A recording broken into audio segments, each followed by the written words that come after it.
Soy María Sanders, la directora ejecutiva del Peruvian American Medical Society, la Sociedad Médica Peruana Americana, una organización sin fines de lucro con base en Estados Unidos. Es mi agrado ahora presentarles al doctor Mera, que ha sido el presidente de PAMS por los últimos 2 años y bajo su liderazgo hemos cambiado para seguir sirviendo a los miembros de PAMS y continuar ayudando al Perú. Doctor Mera, ¿puede empezar, por favor? Gracias, María. Buenas noches, colegas. Le doy la bienvenida desde San Luis, Missouri. El arco que ven ahí atrás representa la puerta de entrada al oeste. De aquí justamente partieron todas las diligencias para la conquista del oeste. Ciudad muy importante. Es un gusto tenerlos acá. Darles la bienvenida a nuestra convención número 48. Hoy día y mañana será la parte científica. Hoy día nos acompañan médicos de diferentes partes de Estados Unidos, Perú y diferentes países de habla latina. Esperamos que sea una información que ustedes van a apreciar. Para aquellos que no están familiarizados con PAMS, les voy a hacer una pequeña reseña. Hemos sido fundados el año 1973, inicialmente por una docena de médicos peruanos radicados en Perú y se inició en Atlanta. La idea principal fueron 2, que hasta ahora las tenemos. La primera fue mejorar la educación en Perú y la segunda, mejorar la salud en nuestro querido país. ¿Cómo lo estamos haciendo? La educación médica lo hacemos a través de seminarios y ahora con el COVID nos ha dado una oportunidad para vía internet poder llegar a zonas más lejanas de nuestro país y de Latinoamérica. Contamos con convenios con diferentes universidades, justamente nuestros panelistas representan Universidad de San Fernando, Arequipa, Trujillo. Con ellos coordinamos y nos apoyan en estos webinarios y también nosotros los apoyamos a ellos cuando tengan sus programas. También convenios con el Colegio Médico y entidades en el Perú. Esto es un aspecto muy importante. Una de las bases principales para la PAMS es educación.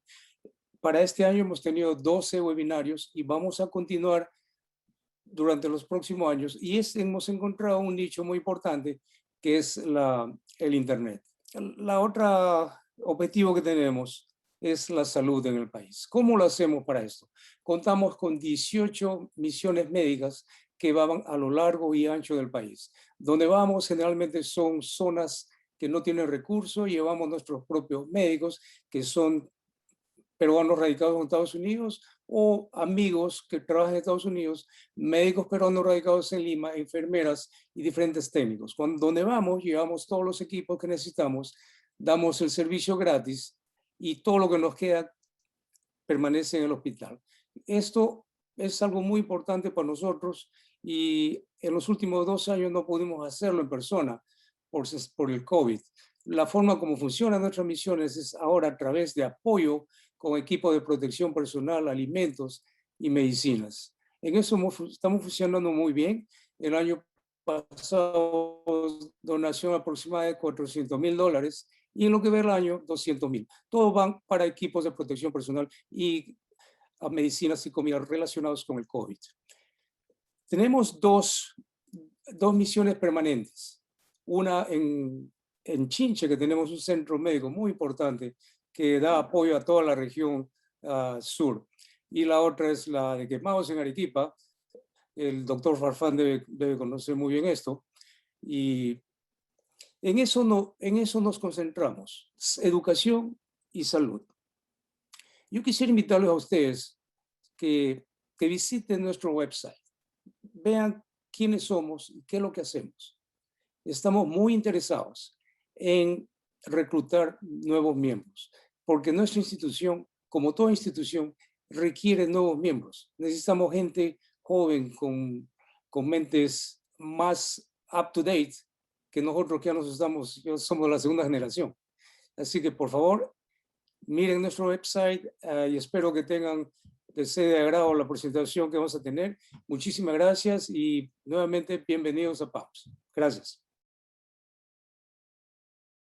A todos los integrantes de la PAMS, doctor Ronald Mera, doctor Valdivieso, nuestra querida Mari Sanders, buenas noches. Me complace en agradecer sinceramente la introducción del doctor Ronald Mera en esta convención 48 y que por problemas de la pandemia se continúa haciendo virtual. Yo creo que pasará el tiempo y nos volveremos a encontrar físicamente. Asimismo, para dar por inicio a lo que es el impacto del COVID-19 en la educación médica, me complace en presentar al doctor Manuel Valdivieso con el tema Misión Educativa de la PAMS durante la pandemia. El doctor Valdivieso es médico cirujano de la Universidad Nacional Mayor de San Marcos, Lima, Perú, en medicina interna, oncología médica y gestión administrativa, director de educación de la PAMS, profesor adjunto de medicina al cáncer global. Gracias, Fernando. A nombre del Comité de Educación de la PAMS, le doy la bienvenida a la reunión y me uno a la bienvenida que da el doctor Ronald Mera, a toda la membresía de PAMS y a los amigos de PAMS en el Perú, en Estados Unidos y en otros lugares.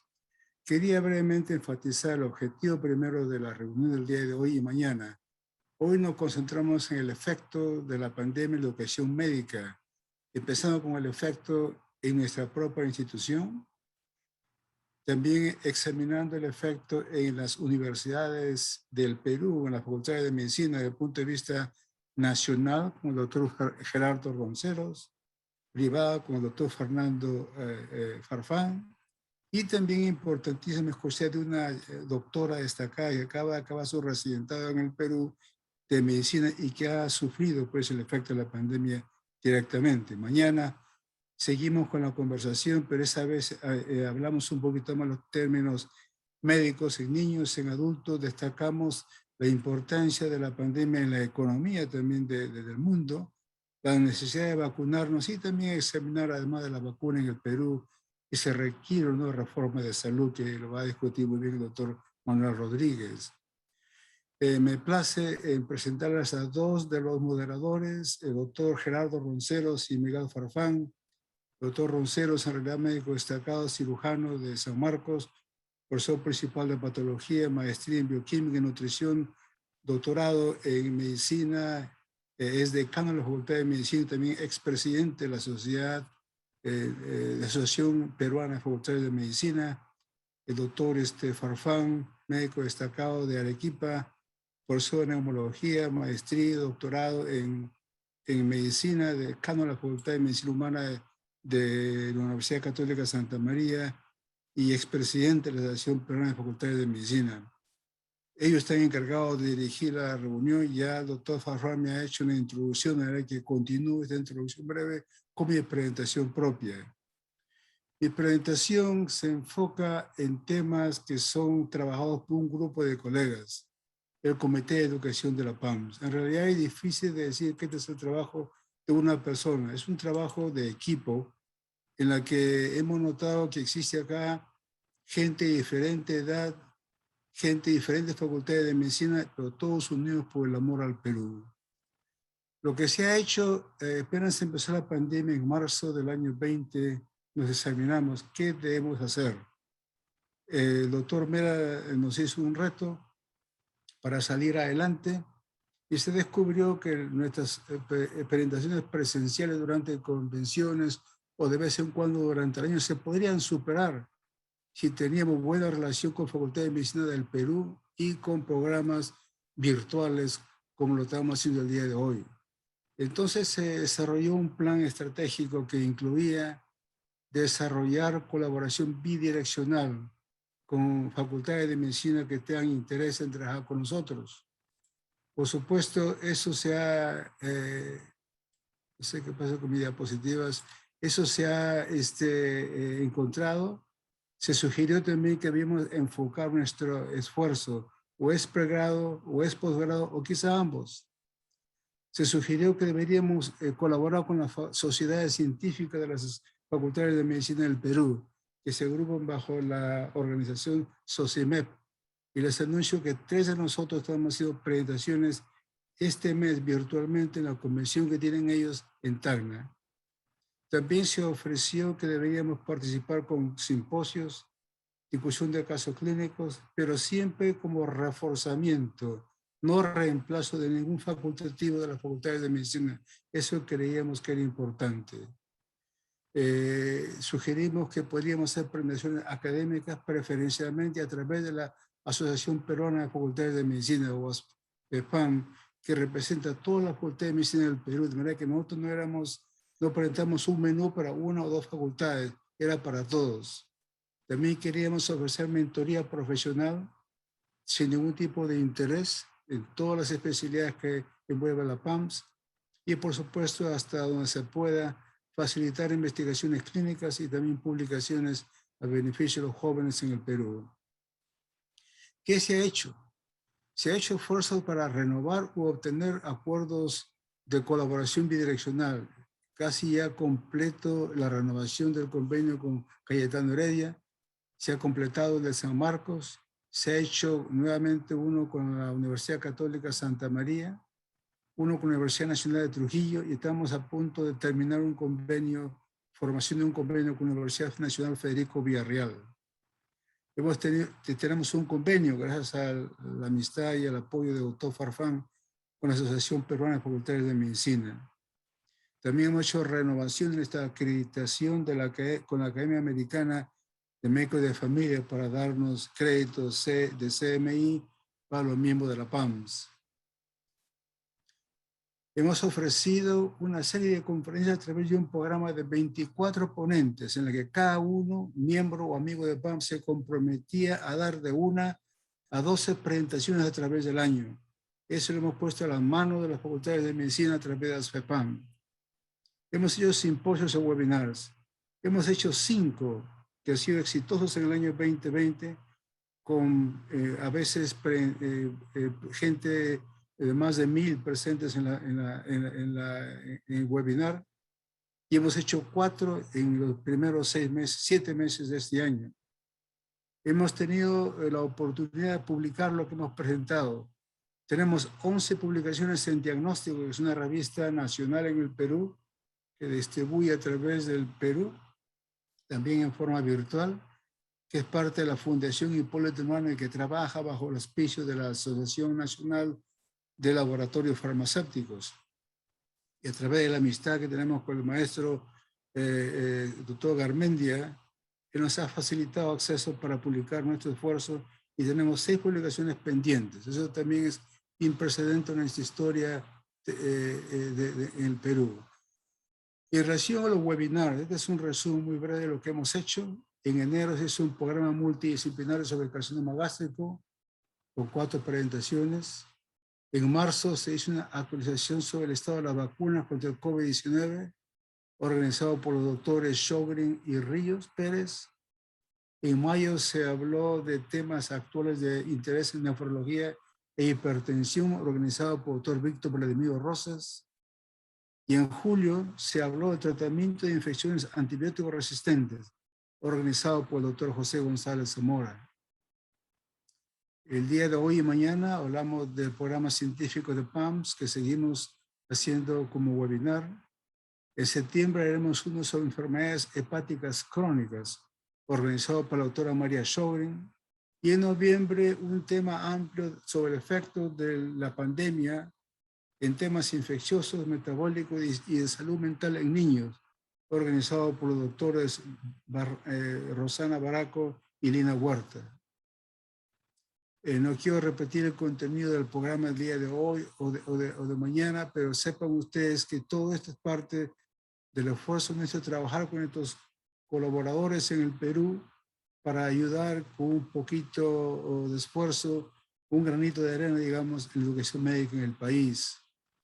Hemos tenido coauspicio de esas actividades con varias instituciones destacadas del Perú. Empezamos con la PAMS, la Facultad de Medicina de la Universidad Peruana Cayetano Heredia, la Facultad de Medicina de la Universidad Nacional Mayor de San Marcos, la Asociación Peruana de Facultades de Medicina, el Colegio Médico del Perú, la Universidad Católica Santa María de Arequipa, y la última reunión sobre hipertensión y nefrología, tuvimos el coauspicio también de la Sociedad Peruana de Nefrología y la Sociedad Peruana de Hipertensión Arterial. de manera que hemos estado bien acompañados. Nuestros esfuerzos necesitan pues de fondos, porque muchas cosas que queremos hacer, especialmente cuando llega a discutirse el tema de investigación con gente joven, se requiere fondos. Se requiere fondos para cubrir también el costo de los webinars, de los seminarios. Me complace anunciar que 2 colegas nuestros han dado donaciones importantes a nuestro comité. El doctor Edwin Contreras y su esposa donaron $3,000. Y el doctor Miguel Vázquez, que es el presidente de PAMS Entrante, ha donado $5,000 en honor a su esposa, la doctora Ann Carroll. Por supuesto, si ustedes están interesados en apoyar nuestros esfuerzos educativos en el Perú, sus donaciones al Fondo de Educación e Investigación de PAMS es bienvenida. Concluyo en que el programa educativo de PAMS ha sido afectado de forma positiva por la pandemia del COVID-19. Nuestras actividades se hicieron virtuales y varían entre simposios, webinars o presentaciones individuales de facultades de medicina del Perú, importantemente a través de las PEPAM. Los miembros de PAM que participan pueden obtener créditos CMI, como dije anteriormente. Hemos tenido la suerte de tener excelente colaboración de miembros y amigos de PAMS en el Perú y en los Estados Unidos de América. Nuestros webinars han resultado en 11 publicaciones en diagnóstico, 6 pendientes, y hemos tenido la suerte de tener bastante concurrencia y participación de amigos y colegas de diferentes países de América Latina, Estados Unidos, Canadá y por supuesto el Perú. Nuestras colaboraciones con ciertas facultades de medicina se han fortalecido en forma importante e incluyen la Facultad de Medicina de San Fernando, Cayetano Heredia y Católica Santa María. Tenemos una relación emergente con las sociedades científicas de estudiantes de medicina que creo yo es el semillero para el futuro de gente promisoria en el Perú, en nuestro campo de medicina. Y por supuesto destaco nuevamente la importancia de donaciones a conseguir nuestro trabajo de misión educativa en el Perú. Con esto te puedo concluir mis presentaciones. Muy agradecido. Gracias, doctor Manuel Valdivieso, por su importante presentación y los logros de la PAMS a nivel del Perú. A continuación, seguimos con impacto de la pandemia COVID-19 en la educación médica, perspectiva de una universidad pública. Presento al doctor Gerardo Ronceros Medrano, quien es médico cirujano, Facultad de Medicina de la Universidad Mayor de San Marcos, profesor principal de Patología Clínica de dicha Casa Superior de Estudios, maestría en Bioquímica, Nutrición y doctorado en Medicina, exdirector del Instituto de Investigaciones Clínicas y asesor del Vicerrectorado de Investigación de la Universidad Nacional Mayor de San Marcos, exdecano de la Facultad de Medicina de la Universidad Nacional Mayor de San Marcos y Paz, presidente de la Asociación Peruana de Facultades de Medicina. Bienvenido, doctor Gerardo Ronceros. Tiene 20 minutos. Muchísimas gracias, doctor Farfán. Mi agradecimiento en primer lugar a los organizadores del evento por la invitación y por la oportunidad para presentar un poco la experiencia durante este año y medio de lo que fue la respuesta de una universidad nacional como San Marcos a los problemas de la pandemia que tuvimos, ¿no? Nosotros tuvimos una serie de problemas al inicio y esta es la realidad que tenía la universidad en el momento que se inició la pandemia, ¿no? Habían 35.000 estudiantes, 3.500 docentes, 3.000 personal administrativo, y todavía no habíamos iniciado las actividades. No se había realizado la matrícula de pregrado, ni de posgrado, ni tampoco se habían realizado los exámenes de admisión, ni de pre, ni de posgrado. Y remarco esto porque los exámenes de admisión y los ingresos significan uno de los recursos económicos más importantes de la universidad. Y por lo tanto eso afectó seriamente la capacidad económica de la universidad. La primera respuesta fue la creación de un comité COVID, que fundamentalmente se hizo a partir de los decanos de la Facultad del Área de Ciencias de la Salud. Se suspendieron los exámenes de admisión, pero sobre todo una cosa importante que se realizó en ese momento, que fue el retiro de los internos de medicina de los hospitales. Y se hizo fundamentalmente por defender un poco la salud de ellos, porque todavía no se había habilitado en el Perú la entrega de equipos de protección personal para cada uno de ellos, y era un serio riesgo que continuaran con sus actividades, ¿no? Se construyó un plan de contingencia en donde participaron una serie de entidades nacionales. El Ministerio de Salud trabajó muy intensamente con nosotros, se realizó capacitaciones para los profesores para un poco comenzar a manejar el tema de la protección personal, el distanciamiento social, la utilización de las mascarillas, el lavado de manos, que fue muy importante. Tuvimos varias reuniones con ellos. Pero hubo una serie de aspectos que nosotros quisiéramos contarles porque los reglamentos, la ley universitaria, el control que tiene sobre nosotros la Superintendencia para la Educación Superior, hacen que los temas administrativos tengan una repercusión importante en el manejo de la universidad. Y entonces nosotros no teníamos autorización para manejar nuestros sistemas de manera virtual. Y tampoco había la tecnología apropiada para eso. Entonces, la primera labor que realizó la universidad y donde la Facultad de Medicina intervino muy rápidamente y lo hizo de muy buena gana, es activar los sistemas de registro de la universidad y aquellas áreas que son importantes para el manejo administrativo y académico de la universidad. Entonces, se crearon las plataformas para trámites virtuales. Teníamos trámites físicos y no había virtualidad. Rápidamente se hizo esto, pero se activaron rápidamente también las sesiones virtuales para la asamblea universitaria, el consejo universitario y los consejos de facultad. Y esto fue una importante labor, porque de otra manera no se hubiera podido seguir avanzando en las actividades ni administrativas ni académicas de la universidad. Fueron las acciones académicas que se tomaron rápidamente. Se suspendieron las actividades presenciales. Se reprogramaron las actividades de pregrado que deberían empezar en el mes de abril y no se reiniciaron hasta el mes de junio. Se hicieron los lineamientos para el trabajo remoto, que era una actividad que nos pedía rápidamente la SUNEDU para poder empezar a las actividades académicas. Se construyeron los lineamientos generales para la adaptación de los procesos académicos no presenciales. Se reprogramaron las actividades del posgrado y esto también era muy importante para nosotros porque el posgrado de la Facultad de Medicina sobre todo y de la universidad en general es el único elemento que tenemos de ingresos que permiten el sostenimiento de la universidad. La Universidad de San Marcos recibe el presupuesto del gobierno peruano que solamente cubre el 50% de sus actividades. El otro 50% se cubren con actividades propias de la universidad, con recursos directamente recaudados. Y se comenzaron los procedimientos para la matrícula no presencial para los estudiantes. ¿Cómo nosotros nos manejamos académicamente en la Facultad de Medicina? Para ponerles un ejemplo.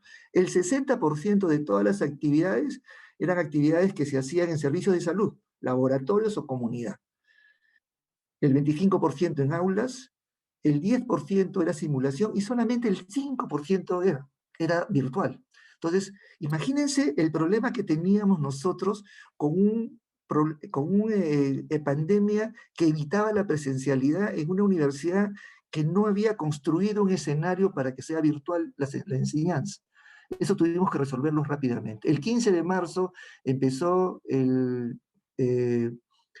la cuarentena y nosotros empezamos las actividades de posgrado en el mes de mayo y las actividades, perdón, la de posgrado en el mes de mayo y las actividades del pregrado en el mes de junio. Este fue un poco el sistema que nosotros manejamos para poder asegurar que la calidad de la educación siguiera siendo de la misma manera. Entonces, esto fue un poco el manejo en función de un trabajo que se realizó en toda la facultad, ¿no? ¿Cuáles eran las condiciones para la adaptación, ¿no? ¿Qué teníamos que hacer nosotros para que esto funcionara adecuadamente? Primero teníamos que garantizar la calidad. Y la SUNEDU nos exigía que para garantizar la calidad teníamos que asegurar la accesibilidad de todos los alumnos a los programas. Esto significaba que teníamos que asegurar que los alumnos tuvieran internet y tuvieran conexión con la universidad para poder asistir a sus clases. Teníamos que adaptarnos en el proceso, teníamos que establecer la calidad de los procesos académicos para que no se diferenciaran de la forma presencial, disponibilidad de todos los elementos para asegurar esto, el seguimiento la pertinencia y la coherencia de los programas. Y la capacitación era fundamental. Si bien es cierto que nuestros 35.000 alumnos seguramente estaban capacitados para hacer actividades de carácter virtual, teníamos un problema serio, muy serio, con los profesores. Y entonces hubo la necesidad de planificar primero un sistema de capacitación, de desarrollarlo y después de evaluarlo. Entonces la capacitación fue en dos áreas fundamentalmente, aspectos pedagógicos, porque no solamente era el hecho de que se pudieran conectar, sino que la conexión estableciera un vínculo con el alumno que sea de calidad y que el alumno recibiera los conocimientos que debería recibir de manera adecuada para que la calidad de la educación esté garantizada. Y también los aspectos tecnológicos, y eso es algo que todavía tenemos problemas.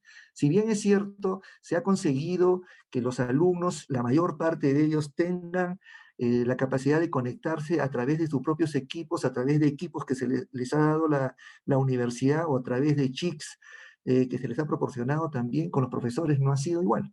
Entonces los profesores tienen serios problemas, no solamente en el manejo del sistema, sino también en la calidad de los equipos que manejan, y han tenido ellos mismos que conseguir la conexión a Internet, y los recursos de los profesores son los que están manteniendo esta enseñanza actualmente.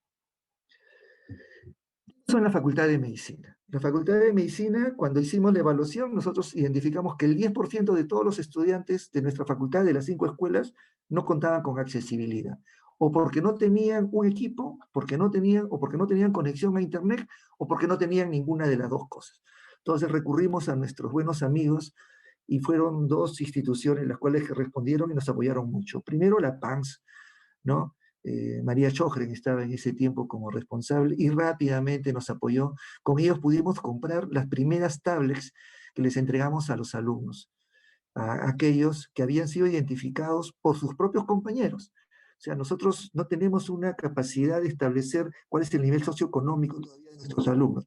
Sus compañeros, a través de los delegados de año y de curso, sí conocían esta realidad. Y ellos nos proporcionaron una lista de todos aquellos que tenían esta necesidad. Como les digo, PAN fue nuestra primera institución que nos apoyó, pero después la Fundación Grunenthal también.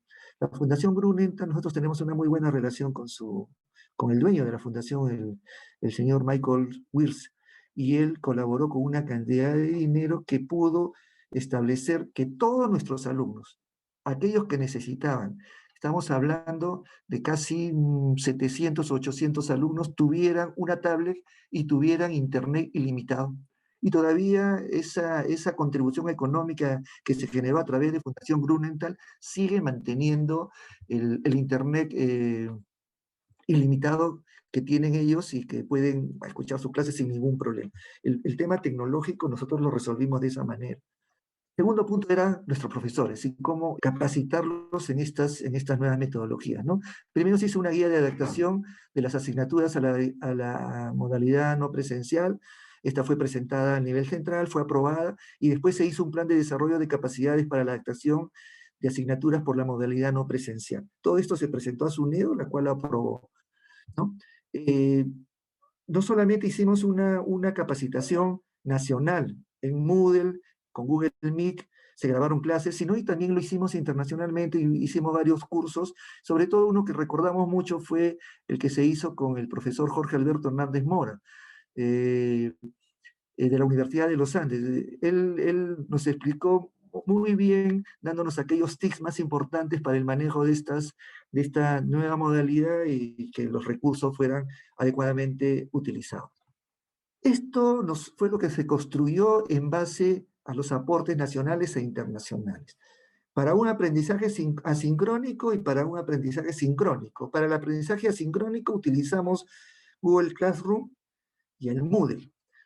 Pero nosotros preferimos el Moodle. ¿Por qué razón? Porque era una experiencia relativamente nueva, y si bien el Google Classroom tiene un sistema muy bueno, es muy independiente, deja al profesor que maneje él, sin mayor control, el tema de las aulas virtuales. Y para nosotros era importantísimo administrar y controlar el uso de las aulas virtuales y su cumplimiento sobre todo. Por eso preferimos trabajar con Moodle, y en esta primera etapa nos permitió mirar cómo se estaban utilizando las aulas virtuales, cómo se estaban construyendo y si realmente tenían el material que debería tenerse, ¿no? Para el tema sincrónico, Google Meet. Google Meet fue nuestra herramienta más importante, fue la plataforma más utilizada, pero también se capacitó a los profesores en Teams y en Cisco, ¿no? Que fueron también utilizadas, pero fueron muy pocas. Nosotros preferimos utilizar Google Meet para el sincrónico y Moodle para el asincrónico, y nos ha ido bastante bien. Esto fue un poco lo que hicimos dentro de la universidad, pero también, y dentro de la Facultad de Medicina, pero también hicimos una muy buena colaboración con el país. Creo que la Universidad San Marcos, a pesar de sus problemas económicos, tuvo la capacidad de apoyar al gobierno central en una serie de cosas.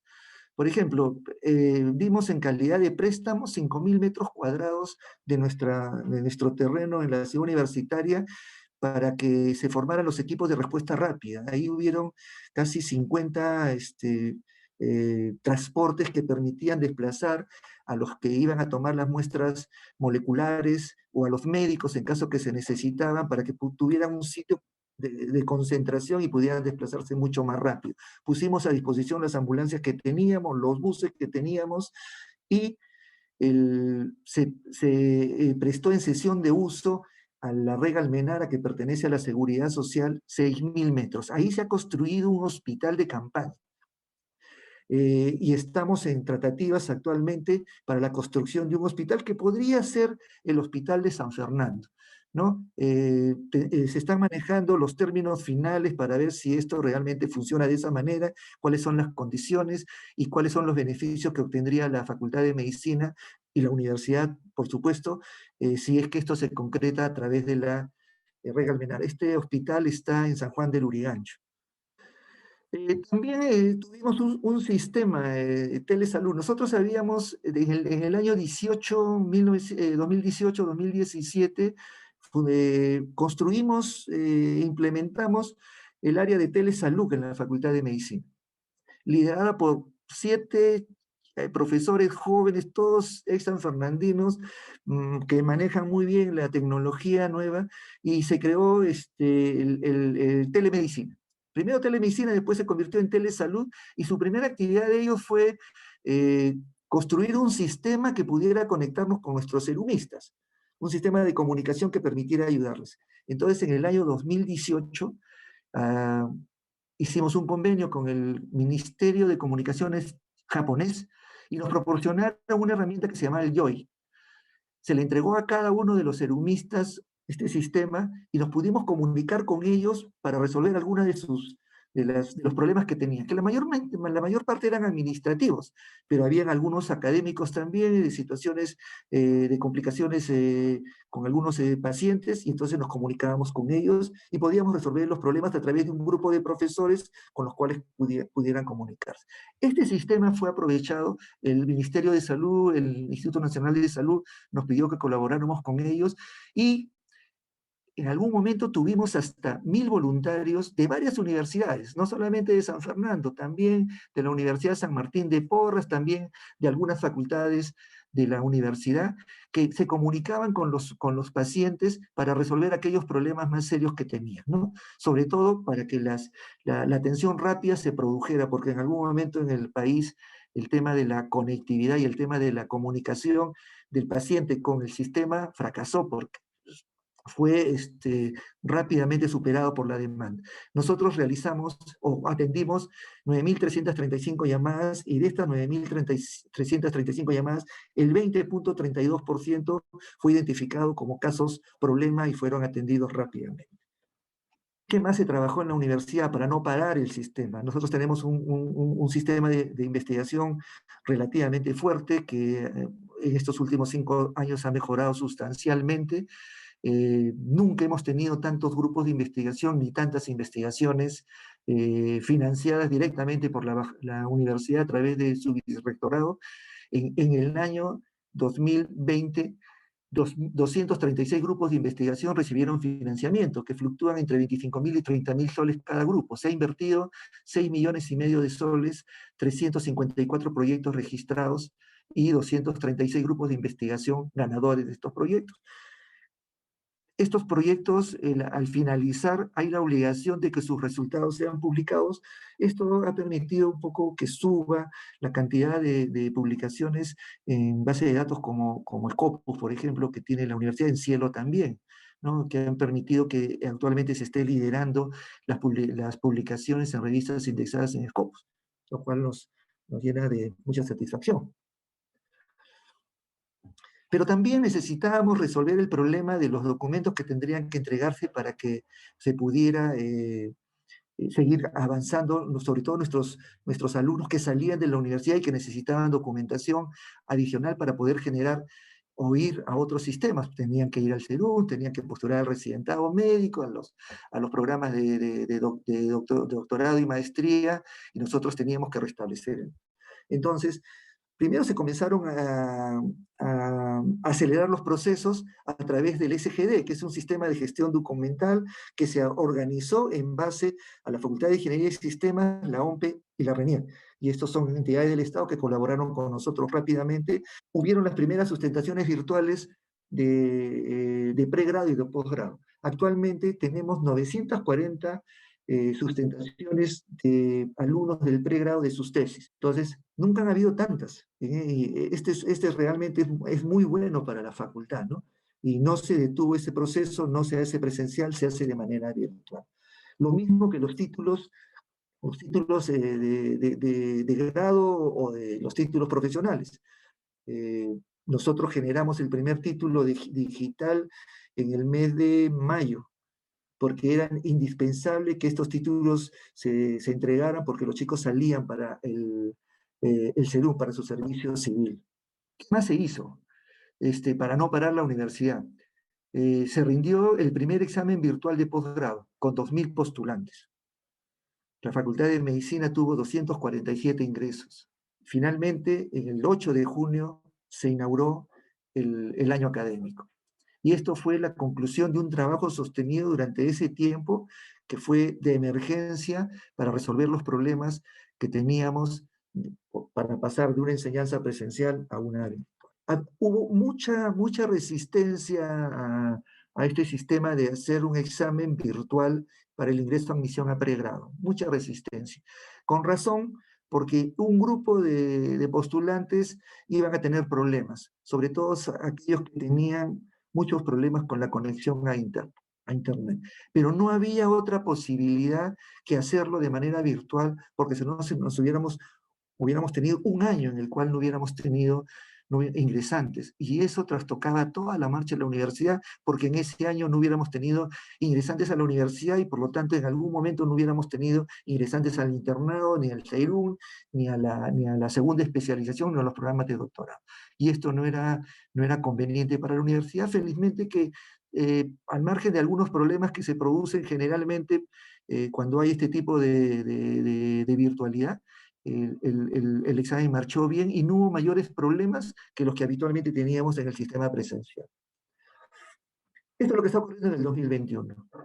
Hay un trabajo conjunto entre autoridades, profesoras y alumnos para mejorar y mantener la calidad de la enseñanza. Se han planificado las actividades para desarrollar procesos de admisión tanto de pregrado presencial. Está programado para septiembre del 2021. Ojalá que se pueda realizar, ojalá que la pandemia no avance en el país, estamos previendo una tercera ola y no sé si esto va a poder realizarse, pero de todas maneras, si no es presencial, será virtual. Y en agosto de este año, este mes, a finales de este mes, vamos a tener el segundo examen de admisión de posgrado. En el mes de noviembre del 2020 se eligieron a los nuevos decanos, 20 nuevos decanos de las facultades. Al rector y a los vicerrectores fue en el mes de junio del 2021, ellos han asumido el 27 de julio, la doctora Geri Ramón es nuestra nueva rectora, el doctor Carlos Cabrera es el vicerrector académico y el doctor José Niño es el vicerrector de investigación y posgrado.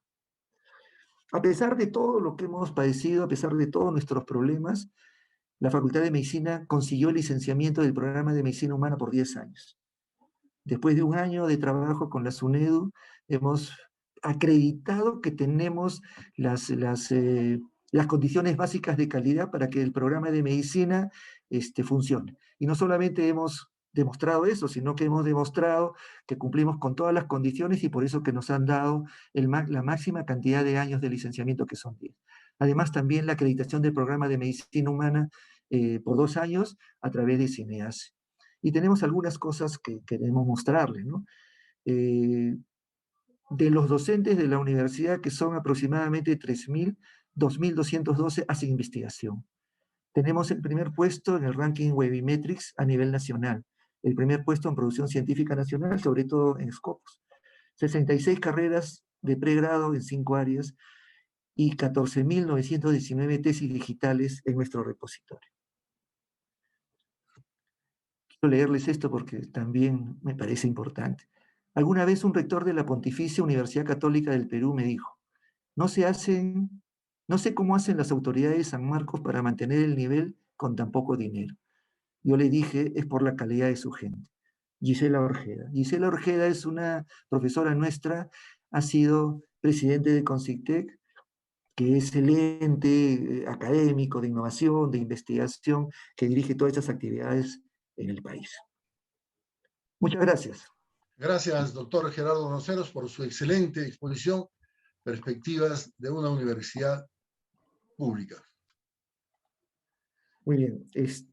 Yo quiero presentar ahora, te voy a presentar a un gran amigo, al doctor Miguel Farfán, médico cirujano de la Universidad Nacional de Arequipa, profesor de neumología, maestría y doctorado en medicina, decano de la Facultad de Medicina Humana de la Universidad Católica Santa María de Arequipa, en Perú, ex decano del Colegio Médico del Perú y expresidente de la Asociación Peruana de Facultades de Medicina. Adelante, doctor Farfán. Gracias, doctor Gerardo Ronceros. Muchísimas gracias. Protágoras decía, ¿cómo construir un mundo nuevo? Tal vez un mundo mejor. Y él decía que el viejo Platón señalaba que cuando queremos construir un barco, acudíamos a los saberes técnicos de un barquero. Si era una casa, a los del arquitecto. Pero cuando construimos una ciudad, todos estamos convocados. Si tu única herramienta es un martillo, todos los problemas los verás como un clavo, pero en la ciencia, la flexibilidad es lo más importante. Y teníamos el problema de la pandemia, un problema de la pandemia que cumplía con 3 situaciones. Era un virus que jamás teníamos inmunidad, no teníamos tratamiento en esa oportunidad y como es hasta ahora, y no contábamos con las vacunas como si las contamos el día de hoy. Así es que para esta presentación hemos convocado también al apoyo de todos los decanos de las universidades privadas con la finalidad de un enfoque a nivel nacional, cómo es la perspectiva de una facultad de medicina de una universidad privada. Entonces, cuando empezamos los problemas, la pandemia del COVID-19, que estamos viviendo afectado a todo el planeta, es un problema de naturaleza global, y esto por ser una situación impensada, inédita, y que nadie ha estado preparado para afrontarla, ni nadie ha tenido experiencias similares previas, y que nos puso a prueba, yo creo, todos los sistemas de salud del mundo, incluido el nuestro. Y en todos los países los sistemas educativos han sido afectados por igual y por ende, el Perú no nos eximimos de esta situación de crisis, en donde desde el punto de vista de la educación no estábamos preparados los docentes para una virtualidad, los estudiantes tampoco lo habían vivido mucho, el impacto además de la pandemia sobre la salud en relación a las actividades económicas, la repercusión sobre los padres y además sobre todo el personal de las diferentes facultades del país. Y todas las universidades en el país nos encontramos bajo la normativa emanada de MINEDU, Ministerio de Educación, de la Superintendencia Nacional de Educación Superior, y que han tenido que seguir las directivas de estos organismos en concordancia con las medidas dictadas por la autoridad sanitaria. Y la ley universitaria nos dice que las universidades privadas nos regimos por nuestro estatuto.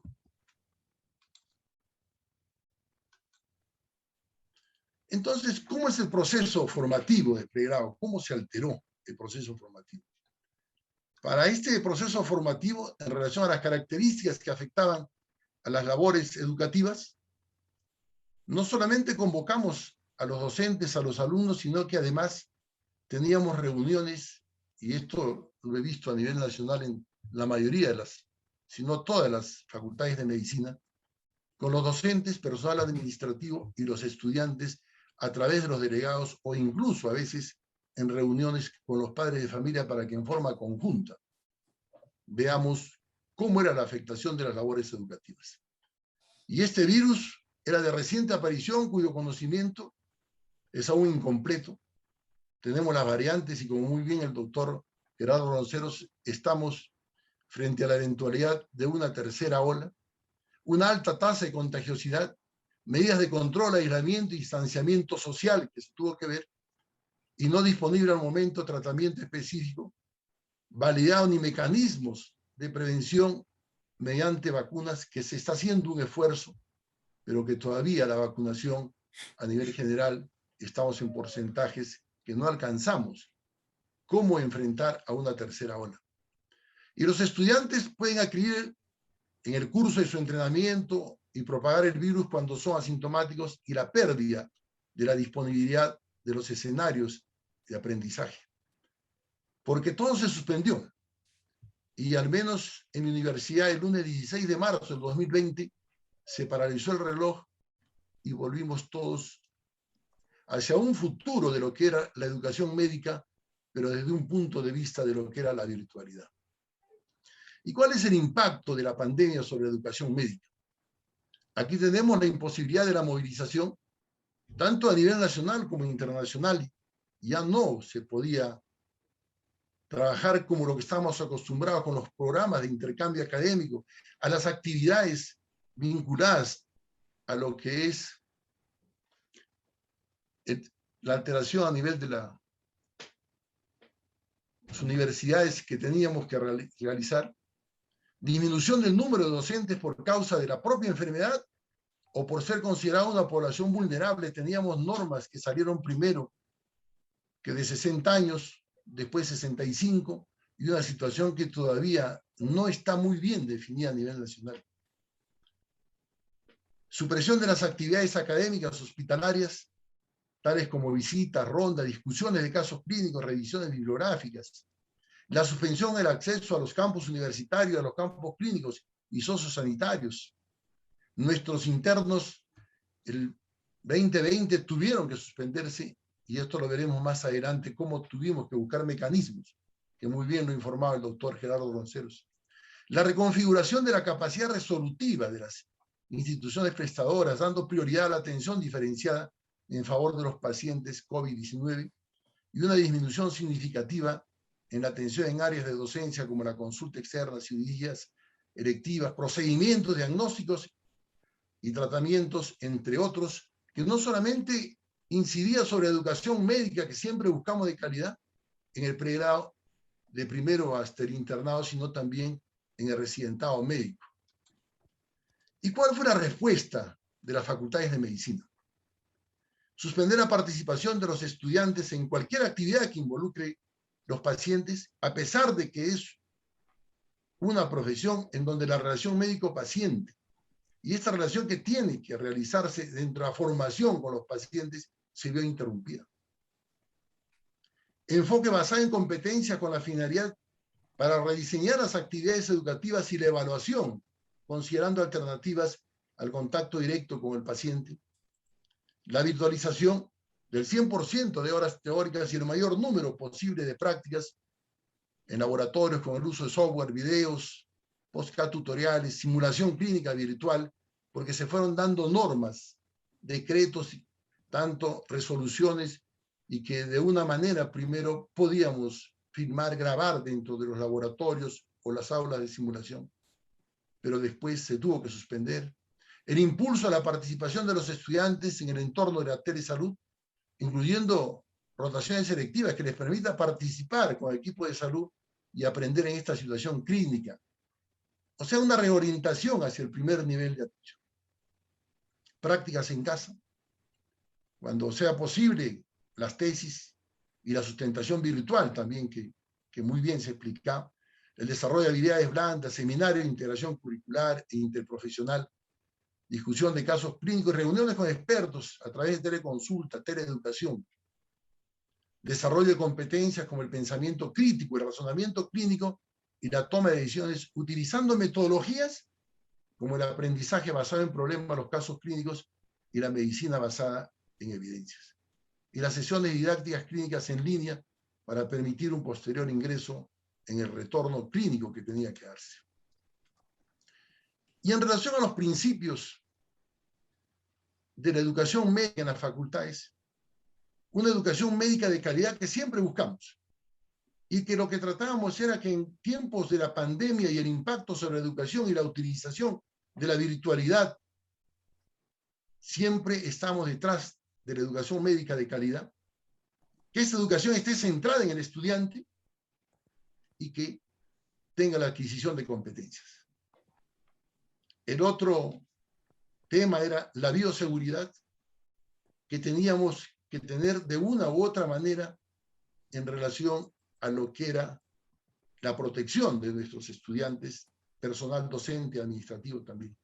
Y la responsabilidad social universitaria, que si bien es cierto, la presencialidad tuvo que ser reemplazada por la virtualidad y a través de lo que era telesalud, telemedicina, tratar de apoyar y cumplir con esta responsabilidad de otro enfoque, otra perspectiva, como era la virtualidad. En relación a normatividades, se dieron plan de recuperación de horas lectivas, esto en concordancia con las resoluciones emitidas por Minedu y la SUNEDU, resoluciones del Consejo Directivo de Minedu, que desde el año pasado comenzaron a implementar si había que presentar a través de cada facultad y en las universidades la implementación, cómo hacer la recuperación de las horas lectivas, e inclusive se hablaba de un tercer ciclo que podía tomar los primeros meses del año 2021. El plan de contingencia de COVID-19, esto en todas las facultades y en todas las universidades, que fue elaborado por la Oficina de Salud y Seguridad e Higiene en el Trabajo, para normar las actividades universitarias en los campus, porque a los campus universitarios tenía que ingresar personal con la finalidad de la protección de los equipos que había y el control de tejidos y órganos que tenía que tener un mantenimiento y la parte preventiva también de los equipos.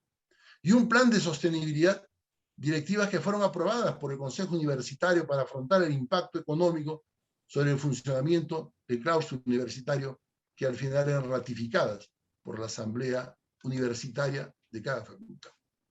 Y aquí tenemos las diferentes herramientas que se utilizan desde el punto de vista de la virtualidad, de Blackboard, estrategias complementarias, mesas de disección virtuales, plataformas, gestión de adaptabilidad, herramientas, fases presenciales, todas las actividades con la finalidad de buscar las competencias.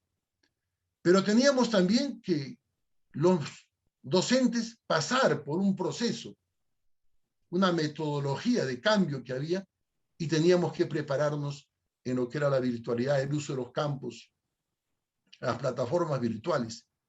Y había que hacer encuestas de conectividad personal docente, de evaluaciones no presenciales, capacitación, recomendaciones técnicas, informáticas, y los objetivos que se tenían que trabajar con la finalidad de formar a nuestros docentes en lo que era la virtualidad y el uso de las plataformas virtuales.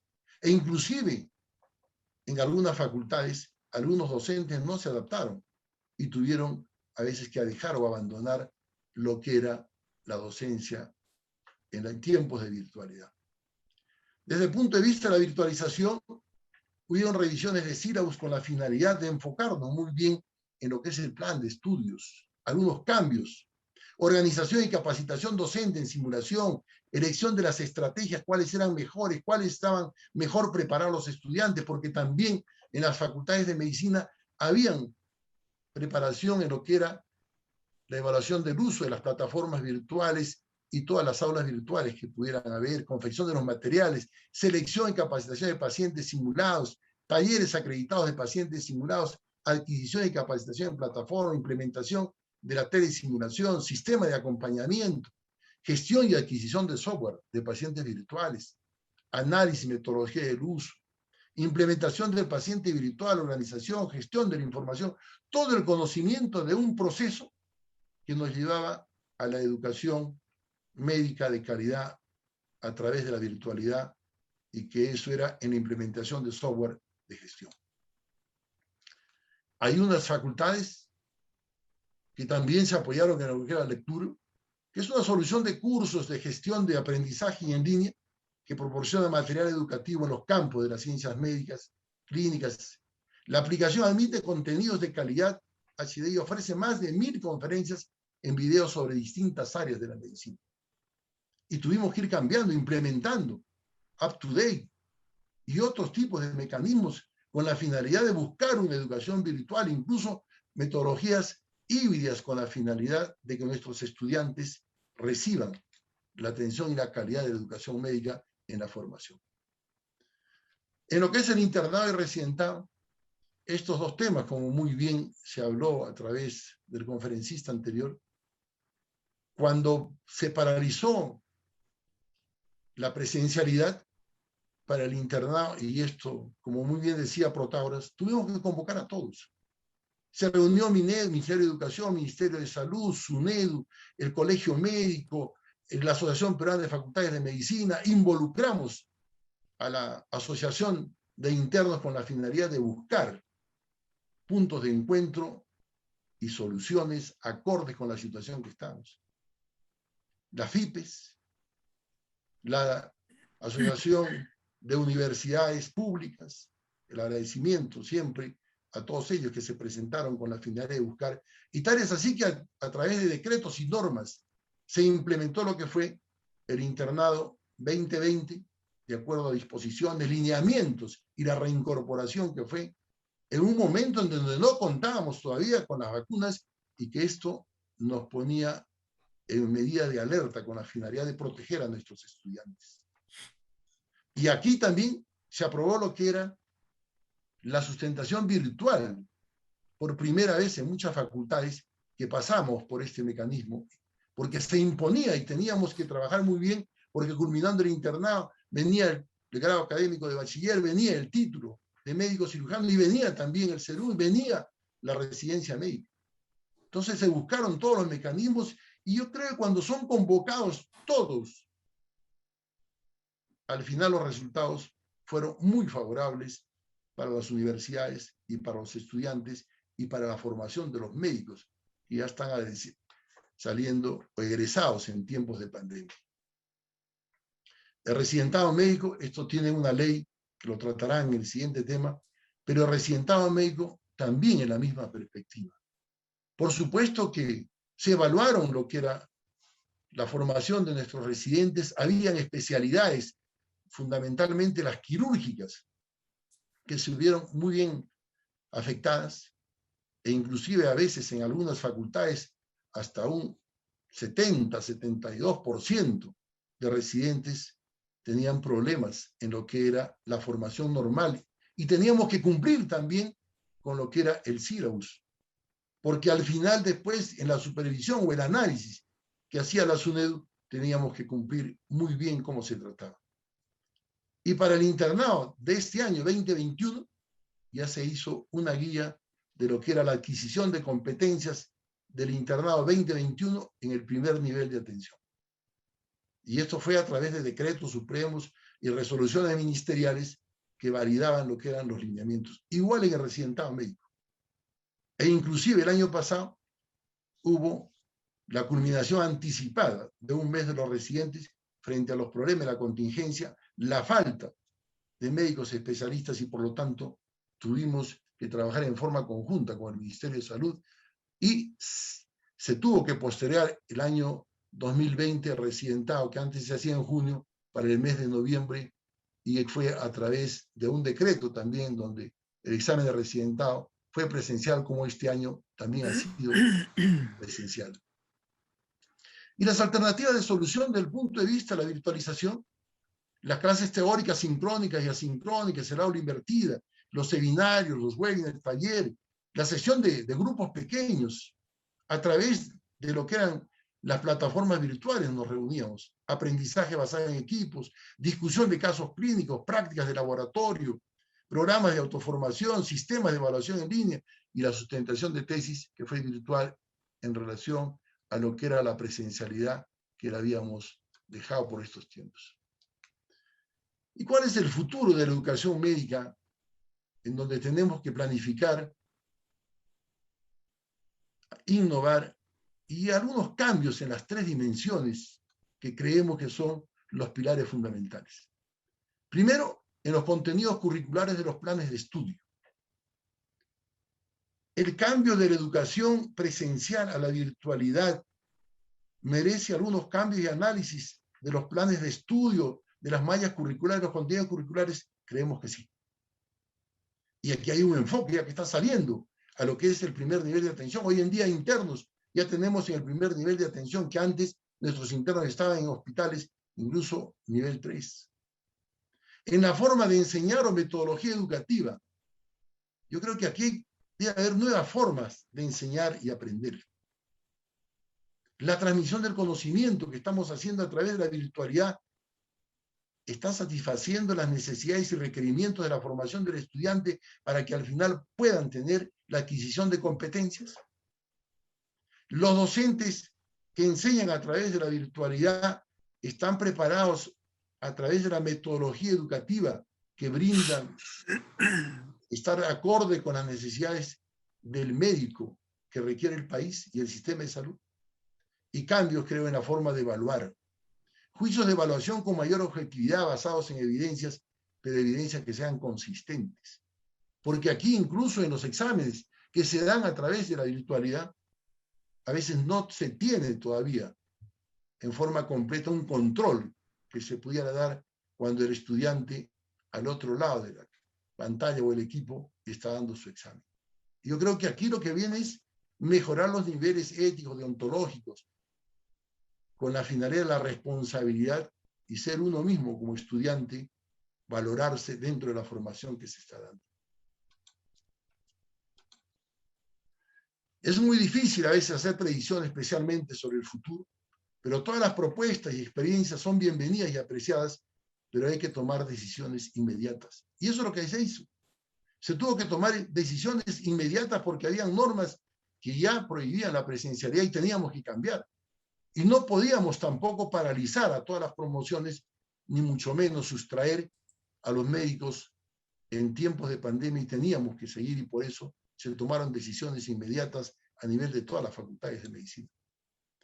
Porque esto de la virtualidad nos retrae pues más o menos a unos 2500 años antes, en donde solo que en lugar pues, del pedagogo, que es el que enseña caminando, ahora lo hacemos sentados detrás de un computador, pero siendo el objetivo el mismo, enseñar y compartir el conocimiento para que el estudiante adquiera las competencias, habilidades y destrezas que tiene que tener en toda formación.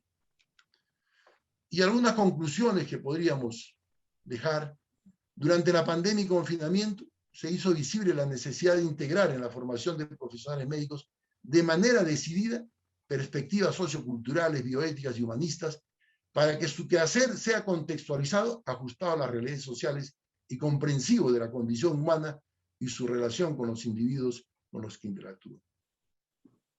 Y la virtualidad se constituyó en un escenario pedagógico con una metodología viable e interactiva para una educación médica de calidad, que puede seguir siendo aplicada cuando se restablezca la situación de confinamiento, pues ha mostrado su potencial pedagógico para implementar procesos de enseñanza-aprendizaje constructivos, comprensivos, críticos y humanísticos dentro de la profesión médica. Y la verdad de hoy es la mentira de mañana tal vez, y esto lo vemos en la pandemia. A veces las instituciones sacaron algunos protocolos, guías para algunos tratamientos que se pudieran dar. Hay gente que tenía un poco de resistencia para lo que era la virtualidad, pero yo creo que, como decía San Agustín de Hipona, errar es humano, pero es diabólico permanecer en el error por orgullo. Muchísimas gracias.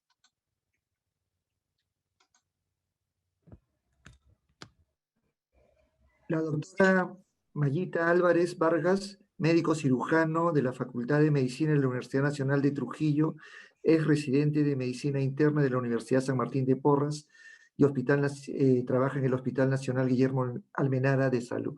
Adelante, doctora Álvarez Vargas. Buenas noches. En primer lugar, agradecer a PAMS por la amable invitación a participar en este momento importante en el cual reflexionamos acerca de la educación y el efecto de la pandemia en la educación médica de nuestro país. El residentado médico en el Perú el residentado en general es una etapa de aprendizaje vivencial, ¿no? Guiado por mentores. Aquí una caricatura de Frodo y Gandalf que representan la perspectiva que uno tiene al inicio del residentado, la visión atrás de una gran aventura. Creo que la audiencia es de varios lugares, por lo cual traigo unas pinceladas de cómo era el residentado pre-pandemia. El ingreso es competitivo, es a través de un concurso regido por la Consejo Nacional de Residentado Médico, que coordina con ASPEFAM la cantidad de vacantes disponibles por sede universitaria y hospitalaria. Aquí se observa la foto de un examen único de residentado, realizado en una sede universitaria. Todo esto prepandemia, está regido por una ley, como vemos allí, del peruano, en el diario El Peruano. Y aquí en el otro lugar vemos la cantidad de vacantes que usualmente, la cantidad de residentes que usualmente se tiene por año en el país.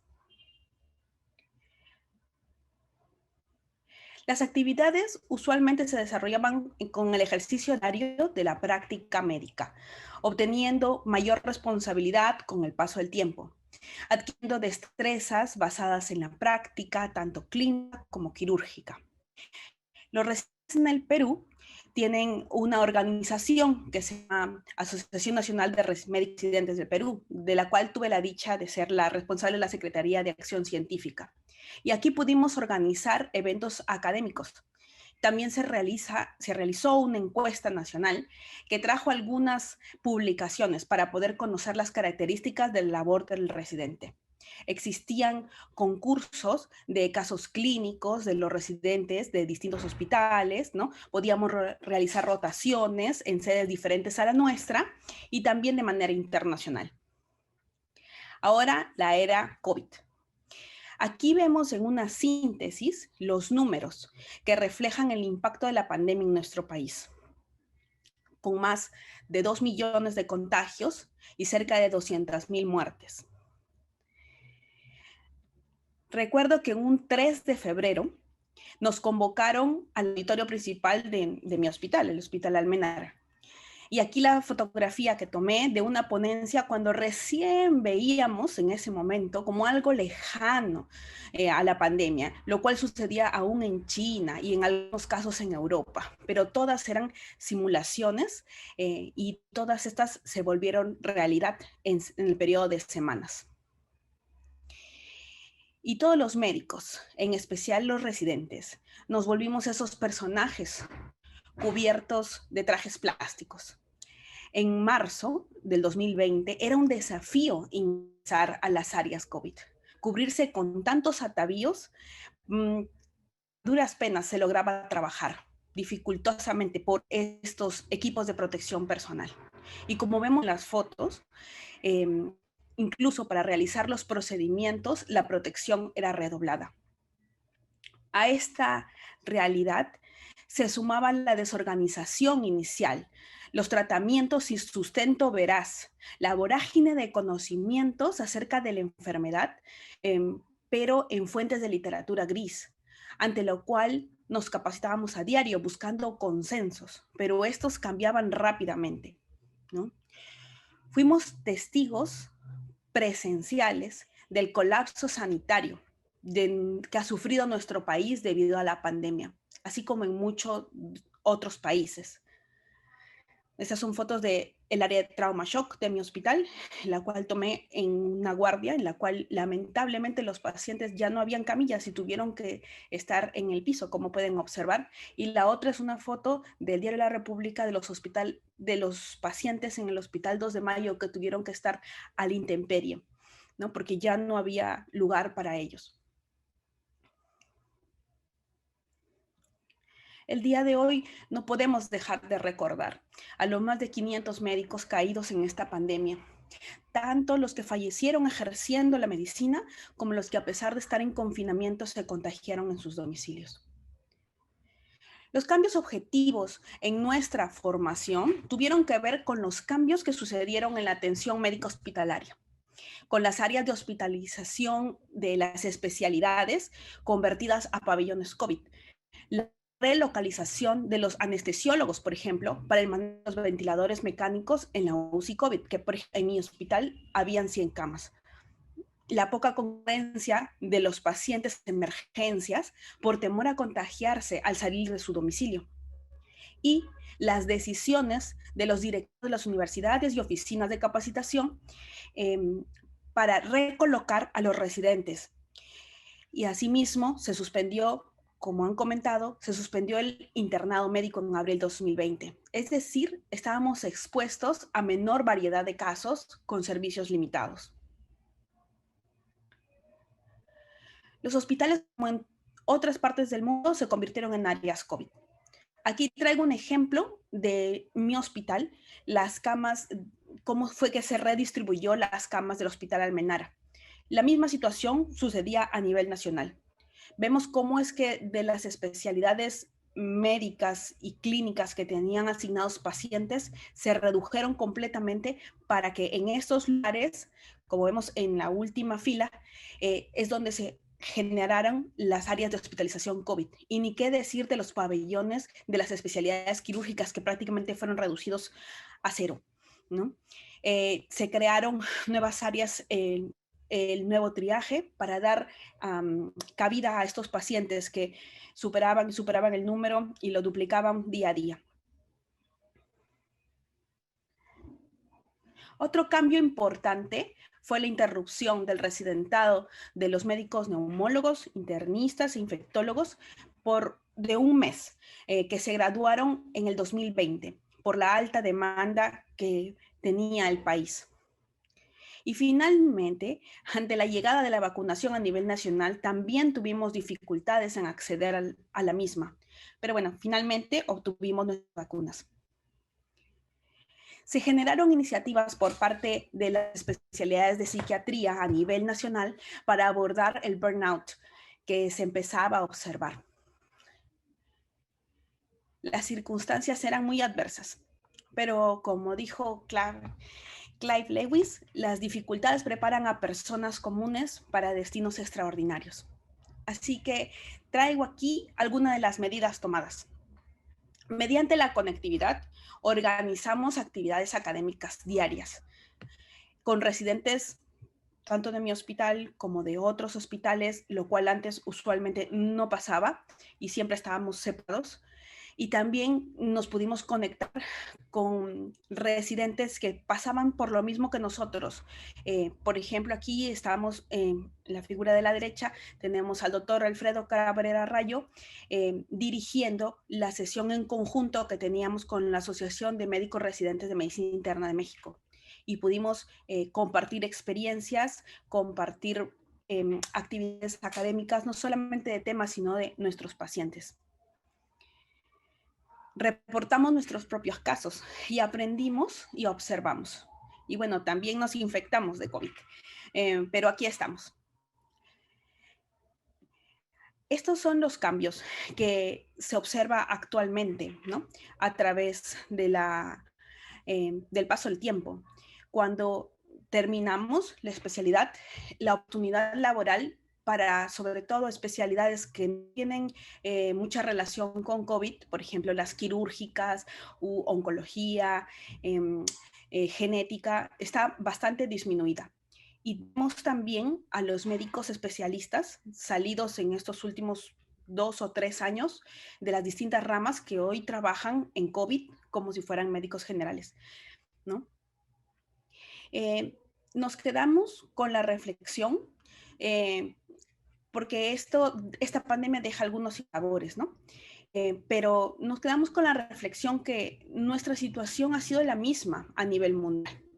Y más bien fuimos afortunados que pudimos aportar a nuestra patria con nuestro trabajo, enfocado a la recuperación de los enfermos en esta pandemia. Aquí vemos médicos residentes de Estados Unidos, de Asia y del África que reportan situaciones similares en las cuales tuvieron que luchar con recursos escasos contra la corriente, pero lograron salir adelante. Y aquí, bueno, es la foto de mi equipo de trabajo en el Hospital Almenara. Gracias. Doctor Ronceros o doctor Farfán, por favor, dirigir la sesión de preguntas y respuestas.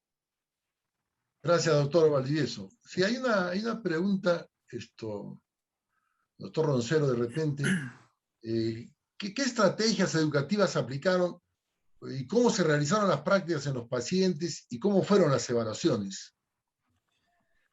A ver, bueno, nosotros, igual que todas las universidades, suspendimos las actividades presenciales y dividimos la enseñanza en dos fases, ¿no? En tres, digamos. La presencial, aquella que necesitaba ser presencial de todas maneras, fue suspendida. Por ejemplo, el tema de hacer la práctica hospitalaria no se pudo hacer. Eso fue suspendido. Y después teníamos dos grupos de cursos. Los cursos que que eran virtuales totales, es decir, que no tenían práctica, que solamente tenían teoría, y esos fueron los primeros que se implementaron.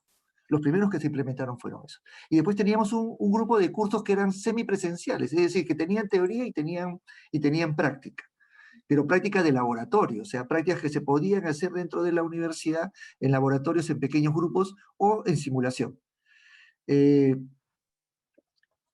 ¿Qué hicimos? Lo dividimos.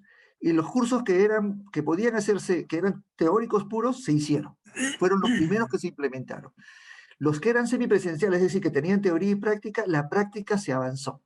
Y luego, esta fue complementada la práctica de laboratorio a partir del mes de septiembre aproximadamente, y sobre todo en los alumnos del sexto año, que eran los que entraban al internado, en el caso de medicina, y los del cuarto año de las otras escuelas que también entraban a su internado en el siguiente año. Y entonces conseguimos un poco remediar esta situación. La práctica hospitalaria no se ha reiniciado y también estuvimos haciendo virtualmente discusión de casos y una serie de actividades que permitían sostener este sistema. Pero esa más o menos fue la forma como nosotros resolvimos este problema. Pero la parte esta asistencial de ir a los hospitales no se ha concluido, se está trabajando, como lo dijo el doctor Farfán, en el primer nivel de atención, pero sabemos que ahí todos los casos son de baja complejidad, pero evidentemente también tendremos que reevaluar, como ya se dijo, el tipo de enseñanza que se va a implementar de aquí hacia adelante, ¿no? Tendríamos que mirar si lo hospitalario realmente va a continuar en la medida que lo tenemos actualmente, o si vamos a adoptar a preparar un médico general para lo que debería ser preparado, es decir, para atender el 80% de la patología del país como el Perú, que no está en los hospitales, o no debería estar en los hospitales, sino que está en el primer nivel de atención, y dejar lo complejo para el posgrado, el residentado médico, ¿no?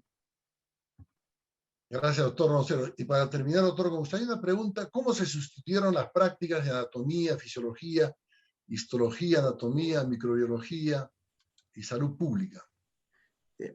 A ver, estos cursos nosotros los catalogamos como semipresenciales, ¿no? Los de salud pública, una buena parte de ellos son solamente teóricos y se pudieron concluir rápidamente. Y se hizo actividades en el primer nivel de atención como ya estaban programadas, porque además teníamos convenios con las DIRIS y pudimos concurrir a algunas de ellas con nuestros alumnos de preventiva. En el tema de anatomía, en el tema de histología y todas las ciencias básicas, se avanzó bastante con la parte teórica y luego, cuando llegó el momento, se pudo en alguno de estos casos llevar a los alumnos a los laboratorios para completar este estudio. En otros solamente hemos hecho teoría, ¿no? Gracias, doctor. Doctora Mayita, ¿cuál sería el rol de los simuladores de habilidades en residentado médico y qué gestiones podrían hacer las universidades para obtener los costosos equipos? Creo que este ha sido el recurso que han estado utilizando los médicos especialistas que se están formando en la especialidad quirúrgica, ¿no? Porque ellos lamentablemente han visto muy mermada su capacitación, sobre todo en operaciones electivas. Las operaciones de emergencia, según me comentaron, estaban casi en un 80% la frecuencia, ¿no? Porque continúan habiendo apéndices, traumas, etcétera, pero son las más complejas. Depende del hospital y depende de la sede universitaria en la que están inscritos. No todos tienen acceso a estas maquetas para, por ejemplo, poder hacer la laparoscopía o hacer prácticas en cerdos con los equipos, pero eso como que va de la mano con la organización de las universidades y de los hospitales, ¿no? Recuerden también que los residentes de quirúrgicas también apoyaron en COVID, entonces tenían el tiempo copado también, ¿no? Entonces yo creo que es una solución que tiene que tener muchos participantes. Siempre el residente va a ser como el impulsor, ¿no? Porque es su propia formación la que se ha visto afectada, entonces tiene que ser el impulsor del cambio y pedir, gestionar, ¿no? De reunirse de repente, por ejemplo, qué sé yo, la Universidad San Martín de Porres tiene estos simuladores, pero en su grupo de rotación tiene residentes de otras universidades, pero compartir con ellos para poder tratar de salvar un poco las contingencias, ¿no? Lamentablemente los que se han visto más afectados, repito, son todas las especialidades que han tenido procedimientos, tanto quirúrgicos o procedimientos médico-quirúrgicos, por ejemplo, gastroenterología, nefrología también, ¿no? Esa sería la solución. Gracias, doctora Mayita. Usted hablaba en relación a, por ejemplo, las especialidades quirúrgicas fueron las más afectadas, y eso a no dudarlo a nivel nacional. ¿Y cómo se realiza la actividad procedimental en el curso, por ejemplo, de cirugía, y qué estrategias específicas se usaron, doctora Mayita? En cirugía, ellos lo que tienen actualmente es procedimientos bueno, tienen la limitación de los cupos de turnos operatorios, ¿no? Entonces, tienen procedimientos como que tienen una jerarquización de darle cabida a procedimientos que son muy poco usuales. Por ejemplo, una operación de Whipple. Entonces, las operaciones actualmente están durando probablemente el doble porque se le da a los asistentes, además de hacer su labor asistencial, están haciendo docencia en las operaciones mismo, ¿no? Sabemos que los residentes quirúrgicos aprenden realizándolo ellos mismos, ¿no? Eso sí se ha visto afectado y lamentablemente es un tiempo valioso que no se ha podido retomar, ¿no? Porque el residentado ha terminado a todos por igual. En algún momento planteó que iba a prorrogar el término del residentado, pero en realidad iba a ser la prórroga de tiempo, de finalizar 3 meses después, en las mismas condiciones, ¿no? Con menos pacientes por la pandemia. Entonces se vio también que iba a ser esos 3 meses sin ningún de honorarios por los servicios médicos prestados. Entonces, al final se terminó decidiendo a nivel de CM que eso se iba a dar, ¿no? Pero los que estaban más interesados en eso eran especialidades quirúrgicas.